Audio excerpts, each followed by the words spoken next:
علامہ ابن حجر مکی علیہ رحمت اللہ کوی فرماتے ہیں کہ جب میں چھوٹا تھا تو پابندی سے اپنے والد ماجد رحمت اللہ تعالی علیہ کی قبر پر حاضری دیتا تھا اور قرآن پاک کی تلاوت کیا کرتا تھا۔ ایک مرتبہ رمضان مبارک میں نماز فجر کے فوراً بعد قبرستان گیا۔ اس وقت قبرستان میں میرے علاوہ اور کوئی نہیں تھا۔ میں نے اپنے والد صاحب کی قبر کے قریب بیٹھ کر تلاوت قرآن شروع کر دی۔ کچھ ہی دیر گزری تھی کہ اچانک مجھے کسی کے زور زور سے رونے کی آواز آئی۔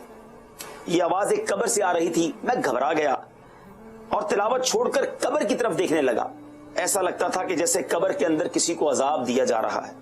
قبر میں دفن مردے کی آہوزاری سن کر مجھے خوف محسوس ہونے لگا۔ جب دن خوب چڑھ گیا تو آواز سنائی دینا بند ہو گئی۔ ایک شخص میرے قریب سے گزرا تو میں نے اس سے اس قبر کے بارے میں پوچھا تو اس نے بتایا کہ یہ فلاں کی قبر ہے۔ میں اس شخص کو پہچان گیا کہ یہ تو بڑا پکا نمازی تھا اور بیجا گفتگو سے بھی پرہیز کیا کرتا تھا۔ میں نے معلومات کی کہ ایسا نیک شخص اور اس کی قبر میں رونے پیٹنے کی آوازیں۔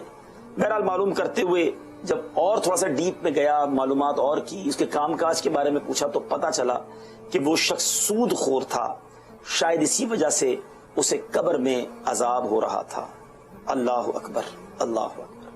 ذرا غور کیجئے ناظرین، نمازی بھی تھا، پرہیزگار بھی مشہور تھا، مگر قبر میں عذاب کیوں ہو رہا تھا؟ کہ وہ سود خور تھا۔ حدیث پاک میں آتا ہے، میرے آقا علیہ الصلوۃ والسلام نے فرمایا سود 70 گناہوں کا مجموعہ ہے۔ ابن ماجہ کی حدیث ہے کہ سود 70 گناہوں کا مجموعہ ہے۔ ان میں سب سے ہلکا یہ ہے کہ آدمی اپنی ماں کے ساتھ بدکاری کرے۔ کوئی امیجن کر سکتا ہے اس گناہ کے بارے میں؟ لیکن وہ ہلکا ہے، 70 گناہوں کا مجموعہ ہے سود۔ ایک اور جگہ نبی پاک علیہ الصلوۃ والسلام فرماتے ہیں سود کھانے والے، سود کھلانے والے اور سود لکھنے والے اور سود کے دونوں گواہوں پر لعنت میرے آقا نے فرمائی اور فرمایا کہ یہ سب گناہ میں برابر ہیں۔ اللہ پاک مجھے اور آپ کو فقط رزق حلال کمانا نصیب فرمائے، سود کے کام کاج سے پناہ عطا فرمائے۔ جس نے اگر کبھی ایسا کر لیا ہے تو توبہ کرے، اس کا شرعی حکم معلوم کرے کہ اگر کسی سے سود لیا ہے تو اسے لوٹائے گا کیسے۔